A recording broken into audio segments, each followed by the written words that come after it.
I'm the guy who spent 5 years paying off the mortgage of a house that my parents decided to give as a gift to my sister.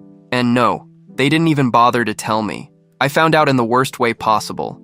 My name is Tyler, I'm 28 years old, and to this day I still can't believe what happened. I grew up in Ohio, the oldest of 2 kids. Since I was little, all I ever heard was that I needed to be the example, the responsible one, the one who'd make our parents proud. While I was busting my ass studying and trying to follow the path they laid out for me, my sister Chloe, 3 years younger, lived in a parallel world. She was the princess of the house, not in the luxurious sense because we never had much money, but in the sense that everything revolved around her. If she wanted something, she got it. If she messed up, it was forgiven. If she didn't want to study, that was fine. She has other passions. I swallowed a lot in silence. I graduated, landed a good job in tech, just like they always wanted. And to please my parents, I even agreed to buy them a house, since they had used up their savings to pay for my college. Of course, they never let me forget that. But nothing, absolutely nothing, prepared me for what happened last month. After almost a year without seeing my parents, I decided to surprise them. Took a few days off, rented a car, and drove to the house that, as far as I knew, still belonged to them. I showed up excited, feeling nostalgic. As cold as our relationship could be, I still cared. But the person who opened the door wasn't my dad or my mom. It was Chloe, in pajamas, holding a mug. "Ty, what are you doing here?" she asked, surprised. I laughed. "That's my question, Chloe. I came to visit the folks. Where are they?" She shrugged and said, "Oh, they moved. This house is mine now." For a few seconds, I thought she was joking. I waited for her to laugh, call me silly or something like that. But she didn't laugh. She just stood there in the living room that I paid for, acting like everything was perfectly normal. "What? What do you mean it's yours?" "Yeah, Mom and Dad gave it to me. Said I needed it more, you know? Jake and I are trying to have a baby and they thought we deserved some stability." That made me nauseous. Literally, I felt my stomach turn. She said, "They gave it to me. The house. The house I'm still paying for." And the worst part? She said it like it was the most natural thing in the world. Standing there in that living room, I realized everything I'd feared was true. I stood frozen, looking around the room, trying to process what she had just said. Every pillow, every picture on the wall, every damn detail of that house. I had picked it, paid for it, taken care of it. And now it was hers? My vision blurred for a moment, like my brain was trying to shield me from the shock. Chloe went back to the couch, grabbed her phone, and just kept scrolling like nothing had happened. "They're living in an apartment across town," she said, without even looking at me. "If you want the address, I can give it to you later." I wanted to scream. What kind of insanity was this? I should have seen it coming. But when you grow up with parents who are masters at emotional manipulation, you learn to swallow things without even noticing. When I was a kid, everything already revolved around Chloe. I was about 8 when I won my first science fair trophy. I remember coming home so excited, holding that trophy like it was made of gold. My dad looked at it, gave a dry smile, and said, "Cool, but you only won because you were up against dumb kids. Real life's gonna be a lot tougher." I laughed it off, trying to pretend it didn't sting, but it did, and it kept stinging. Meanwhile, Chloe would bring home a sloppy drawing, and my mom would hang it on the fridge like it was a masterpiece. If she cried because she didn't want to go to school, they let her stay home. "She's sensitive, Tyler. You need to understand." And I understood. I always understood. Because that's what was expected of me. To be the understanding one, the resilient one, the one who never caused trouble. In high school, I barely left the house. Studied like a maniac, picked up side gigs, cleaned the garage, helped with bills, everything to make my parents happy. Meanwhile, Chloe spent her days locked in her room listening to music or talking to her boyfriend of the week. She repeated her senior year twice. And even then, I heard my mom telling a neighbor, "She just doesn't fit into the system. She's very creative." After I graduated high school with a partial scholarship to a tech program, my parents insisted on paying the rest, but they never let me forget it. "We're doing this for you, Tyler. It's our sacrifice." Every damn conversation was that. I tried to show gratitude, but at the same time, it became a chain around my neck, and they yanked it whenever they wanted to remind me who I owed. When I got my first job at a startup, I finally felt like I could breathe. I remember coming home with my first paycheck. I was beaming. My mom, instead of congratulating me, said, "Now you can start thinking about giving back, right? Maybe help with the household expenses. After all, we put you on this path." I didn't respond. I just went to my room and stared at the ceiling. How could I explain that it wasn't about the money? That what I needed most was support, recognition, just a simple, "We're proud of you," but that never came. Not when I got promoted. Not when I earned a bonus for salvaging a tough project almost single-handedly. Nothing. My dad just said dryly, "Well, that's the least we expected, considering all we invested in you." Like I was a project, not a person. Chloe, on the other hand? She tried to open a pottery studio just for fun. My parents helped with the rent, bought supplies, promoted her on social media.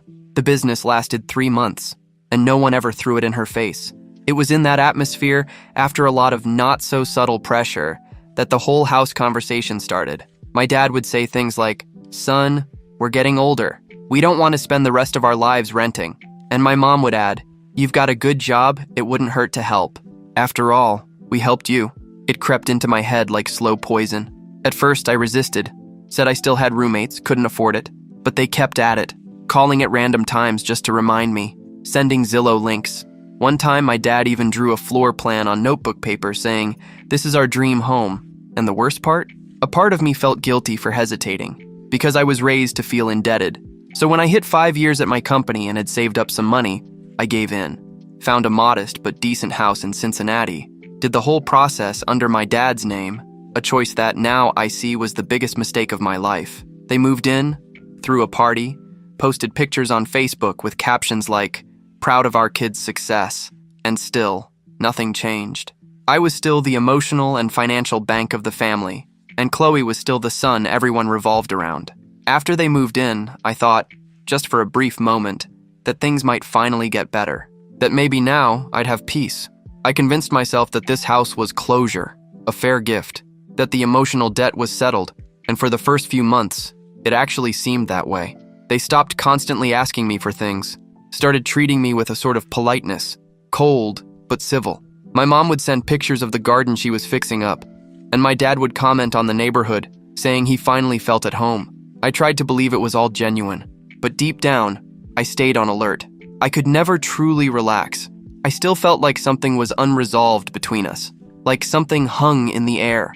Maybe it was the fact that, even though I had bought the house, I never felt it was truly appreciated. It was more like I had fulfilled a duty, like it was the bare minimum expected of me. No deep conversation, no genuine gratitude, just a sense that now I could be left alone, for a while.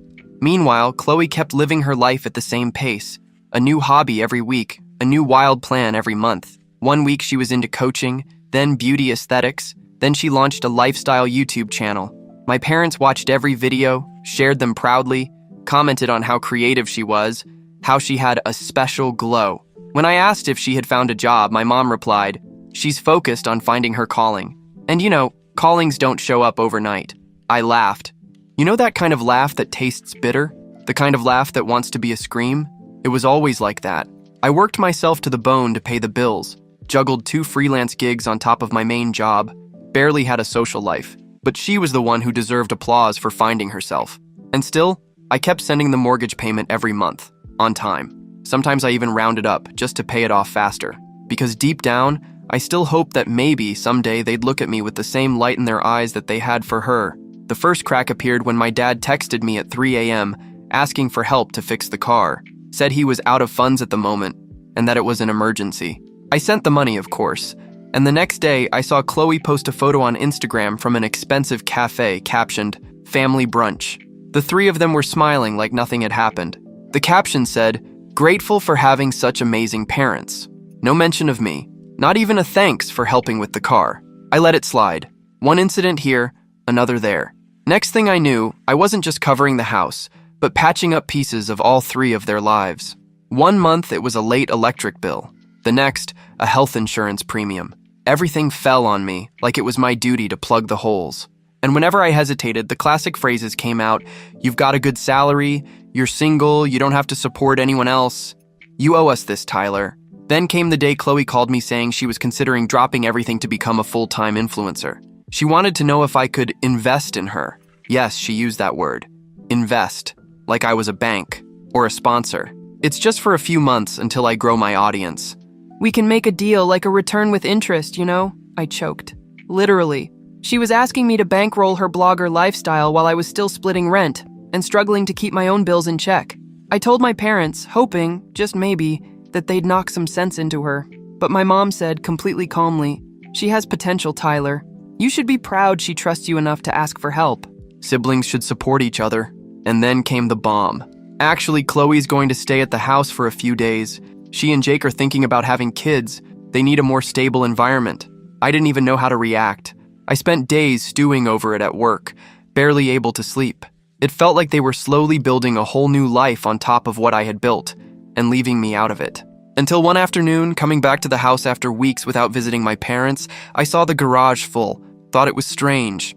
And when I walked in, I found Chloe redecorating the living room. New furniture, painted walls. She looked at me like I was a stranger invading her home. She put the paintbrush down, wiped her hands on a cloth, and said without flinching, "You should have said you were coming. We're remodeling a few things." I heard that, and something inside me snapped. "What remodeling? Who approved this?" I asked, trying to stay calm. She frowned like I was being unreasonable.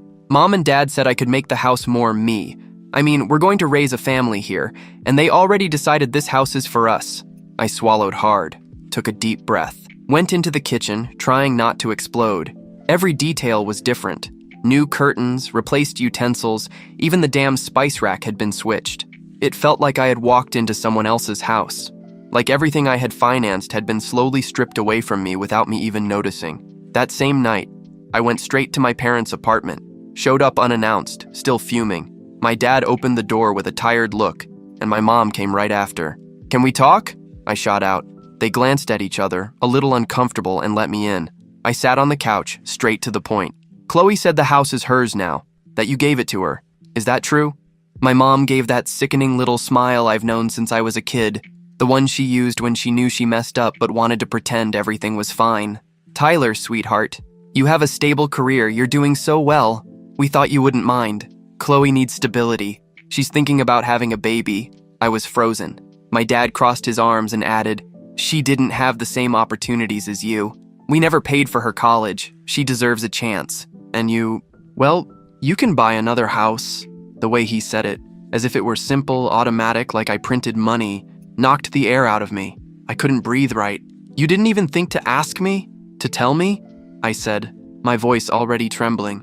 My mom replied quietly, "We thought it was best for the family. For the family." Like I wasn't part of it anymore. I shot up from the couch so fast I nearly tripped on the rug. "You thought it was best for the family? Then tell me, how exactly do I fit into your definition of family? Because all I see is you treating Chloe like some kind of heir to a throne, and me like the idiot who pays the bills." My mom tried to say something, but I raised my hand. "No, you're going to listen now." I started listing everything. Every single cent I had sent. Every late-night panic attack wondering if I'd have enough to cover the mortgage and still eat that month. While I was giving up my life, my peace, my future, you were planning to give the house to her?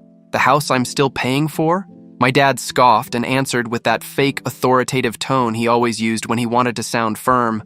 "You're ungrateful, Tyler. We spent everything we had on your college. We sacrificed for you. And I already paid you back 1,000 times over. That house is worth more than my entire college education," I shouted, feeling my face burn. "How many more times do I have to pay for something you did for me almost a decade ago?" My mom said, voice trembling with fake disappointment. "You've changed, Tyler. You're not that sweet boy anymore." I laughed, loud and bitter. "No, I grew up. That's all. I'm done swallowing everything in silence." I went back home with my hands shaking, locked myself in my room and stared at the ceiling for hours. For the first time, I started to see my parents as strangers. And Chloe was just the rawest reflection of it all. The daughter who never heard the word no, the one who always had everything handed to her, even though she never did anything to earn it. And there I was, with rent past due, the mortgage bill weighing on my banking app, and a splitting headache. Because now I knew. I knew the abuse wasn't just a one-time thing. It was the structure. It was the foundation of our entire relationship. In the days that followed, I pulled away completely, didn't answer calls, didn't reply to texts, just went to work and came home to my room like a zombie. The weight of their betrayal followed me even in my sleep. Every time I closed my eyes, I relived that living room, that look on Chloe's face saying, "This house is mine," like it was obvious, like what I did meant nothing. The most absurd part was how they acted like it was all normal. My parents sent me an email, a damn email, saying they hoped I'd understand, and that Chloe's moment is delicate. Delicate? I was drowning in debt, living in a tiny apartment with 2 other guys, giving up everything to keep them comfortable. And Chloe was the one with the delicate moment. I started reviewing my bank statements more closely. Something wasn't adding up. The amount I sent to my dad every month for the mortgage was more than the actual monthly payment. That was the point. I wanted to pay off the loan faster, but the remaining balance, he always told me, never seemed to go down much. So even in the middle of the chaos, I decided to investigate. I sent a polite message to my dad. "Hey, could you send me the latest mortgage statement? Just want to double-check the numbers." He replied bluntly, "I'll have to ask the bank manager.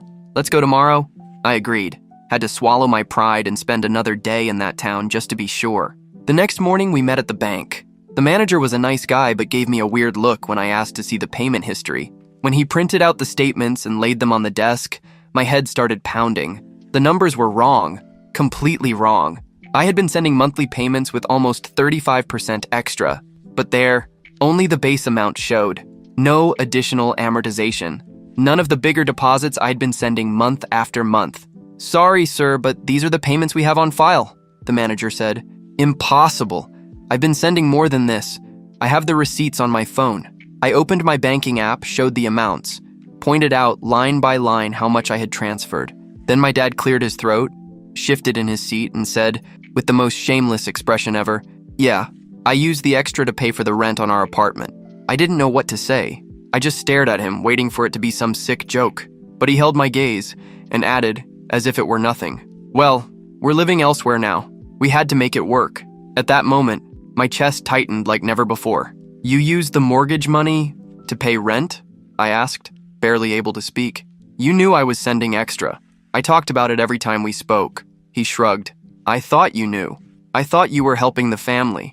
I had to walk out of the office. Sat on the bench outside with my head in my hands. My dad followed me, saying, "It's not a big deal, Tyler. The house is being paid on time. What's the problem?" I couldn't believe what I was hearing. Update. Last night, something happened that shattered whatever was left. I got back to the hotel after that day at the bank, my mind spinning. I hadn't been sleeping well for days, but that night I didn't even try. I just stared at the ceiling for hours, my heart pounding like something was about to explode. And it did. Around 11 p.m., I got a call from an unknown number. I ignored it. It rang again and again. The third time, I picked up, annoyed. It was my mom, using a friend's phone. Her voice was rushed, trembling.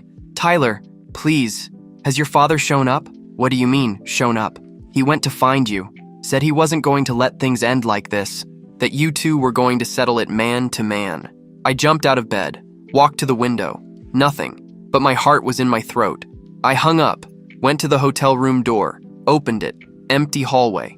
I sat on the edge of the bed, and then came the knock. 3 firm knocks. I walked slowly to the door, looked through the peephole. It was him. I unlatched the security chain.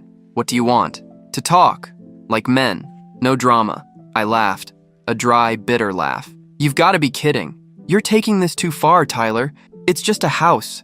Are you really not going to pay anything else?" I closed the door gently, took a deep breath, and then opened it fully. "You really want to talk? Then let's talk." He walked in, sat in the armchair. I stayed standing, and he started with his rehearsed speech. "We did everything for you, gave you everything. We just want a peaceful life. We're not asking for much. You want me to keep paying for a house you gave to someone else. You used my money to live somewhere else. You lied to me, you betrayed me. And now you have the nerve to come here asking for more?" He jumped to his feet. "Betrayed? You're just ungrateful. We sacrificed everything for your education, and now you want to throw it back in our faces? I've paid it back 1,000 times. With interest, with years of my life. And now you want more? Aren't you ashamed?" He yelled. "You're just money to me now, is that what you want to hear?" And that was it. That moment, that sentence, that tone, everything collapsed. I froze. His words echoed in my head like a hammer. "You're just money to me now." He didn't even realize what he'd said, didn't take it back, just stood there, staring at me like it made perfect sense. Like I was an investment that had stopped producing returns, and now he wanted to cash out. I felt something inside me break, truly break. It wasn't just anger, it was grief. I was burying, right there, whatever illusion I had left that my parents saw me as a son. I wasn't loved, I was useful until I wasn't. I didn't say a word, just walked to the door and opened it. Leave. Tyler, this isn't how you treat your father. You don't want to be treated like a father. You want to be treated like a creditor. So live with what you taught me. When an investment fails, the blame is on the investor. He walked out, throwing me one last look, not of regret, but of hatred. Like I'd taken something from him. Like I was the villain in his story. That night I didn't sleep, but not out of anxiety. I spent hours doing math, researching, double-checking contracts. I found out that since the house was in his name, I could stop paying without any legal consequences for myself. The bank would go after him, or Chloe, or both. The next day I blocked all of them. Dad, Mom, Chloe, even Chloe's husband. I canceled the automatic transfers from my bank account, and for the first time in years, I breathed without that weight on my chest. Update 2. I did something I never thought I'd have the guts to do. I stopped paying everything. The mortgage? Gone. On the very first business day. Messages? I blocked every number, every email, every mutual contact. My dad tried calling from a hidden number, sent church people after me, even contacted old classmates. Nothing. I shut it all down. Because for the first time, I realized it was either that or completely lose myself. At the start of the next month, the backlash began. A note taped to the door at work. Anonymous messages calling me ungrateful. Screenshots going around among cousins and aunts, painting my actions as abandonment. My mom crying in voice messages sent through third parties. You're going to let your pregnant sister end up on the street? Pregnant? That was news. But it didn't move me, because I knew. It was just another emotional card. Another attempt to strangle me with guilt they themselves had planted. And then the inevitable happened. Chloe sent a message, probably using someone else's phone, saying the bank was demanding payment, that my dad was panicking, and that she couldn't afford the mortgage. Are you really going to let the house be taken? After everything you've put into it, you're going to throw it all away out of pride? And that's when it hit me for good. I wasn't throwing anything away. They had already thrown it all away. Thrown away the trust, the respect, the bond. I was just cutting the rope. The house went into default after 3 missed payments. My parents started selling things from the house, then asked acquaintances for money. They tried to pressure Chloe into pitching in, and for the first time, she said no. Said the house was a gift, not a debt. They turned on each other, and I watched from afar, silent, unstoppable. My uncles started calling me. The same ones who never gave me the time of day at family gatherings were suddenly worried about my parents. Said I should at least try to save the house, that my parents were getting sick from sadness. One even said, Tyler, your dad told me you promised to take care of them until the end. I hung up immediately, because I knew that any word I said would be twisted. They were all trying to put out a fire with gasoline. They wanted me to be both the firefighter and the arsonist. A few days later, I found out the house had officially been listed for auction. My parents tried to reverse it, requested an emergency loan, but their credit score was garbage. They tried to convince Chloe to apply for one in her name. She refused, said she didn't want to risk her credit score, her exact words, and that's when the real chaos began. Perry, Chloe, and my parents started fighting hard. A cousin told me she screamed at my mom on the phone saying, if the house is mine, then you figure out how to keep it. My parents tried to undo the gift, told her she should give the house back, or at least share the expenses. Chloe replied that if the house was really mine, then they should have respected me. I didn't shed a single tear hearing that, because finally they were getting a taste of their own poison, and on their own. A week later, I received one last Hail Mary from my father, a handwritten letter. It came by mail, with my name on the envelope in his handwriting, like old times. I opened it cautiously. The letter was a request, but not an apology, a request for another house. He said he now realized he had overreacted, that stress made him act badly, but that it wouldn't be fair to end this story with so much resentment. He wanted me to consider starting over, helping build a new home. Pretty words, emotional appeals, a pathetic attempt to reset everything as if nothing had happened. I tore up the letter, partly out of rage, partly out of self-preservation, because if I read it again, maybe the old Tyler, the one conditioned to give in, might waver, but not this time. I put the shredded pieces of the letter in a box, along with other symbols of what I once called family. A copy of the mortgage contract, an old photo of us in the backyard of the old house, a birthday card my mom gave me when I turned 14 that said, "You'll be our greatest pride." I looked at it all and felt like I was packing away a story that was finally over. In the months that followed, they tried other ways to reach me. My mom made a fake Facebook profile to follow me. Chloe sent messages through mutual friends, saying she needed to talk in person. They even tried to pass messages through a former boss of mine, which was the last straw, but I held the line. No replies, no openings, no room for a comeback. I blocked every attempt, changed my phone number, updated my mailing address at all the banks and companies. Did I isolate myself? Maybe. But it was the kind of isolation that heals. The silence of someone who's finally rid of a constant noise that only ever served to confuse and corrode. Meanwhile, I started rebuilding my own life, took the money I used to send for the mortgage and put it into an emergency fund, ran financing simulations, talked to a broker, started visiting modest properties just to feel the real possibility. For the first time, I wasn't trying to please anyone. It was for me, entirely for me. And when one of those places felt right, small, old, but with a porch that seemed to embrace me, I closed the deal, signed the papers, took a selfie in front of the door, but I didn't post it anywhere. No one knew, not even close friends. That achievement wasn't for show. It was for healing. I didn't bring anyone for the final walkthrough. I walked in alone, keys in hand and heart pounding harder than at any point in my life. I touched every wall as if confirming it was real. Sat on the floor of the empty living room and cried. A quiet cry, no sobs. It was grief and rebirth at the same time. I wasn't just buying a property, I was reclaiming my identity. There were no emotional debts tied to those walls. No guilt trips came with the contract. No one could ever again use my love as currency. In that house, I wasn't a project or a wallet. I was a human being, a whole man, and for the first time, free. Today, I live alone in a small, quiet house, but it's mine. No voices trying to shape me. No eyes watching me with expectations. My parents and my sister remain distant, each dealing with the consequences they created. Me? I walk through the rooms of my home with lightness. I no longer carry the weight of guilt. I don't have to prove anything to anyone.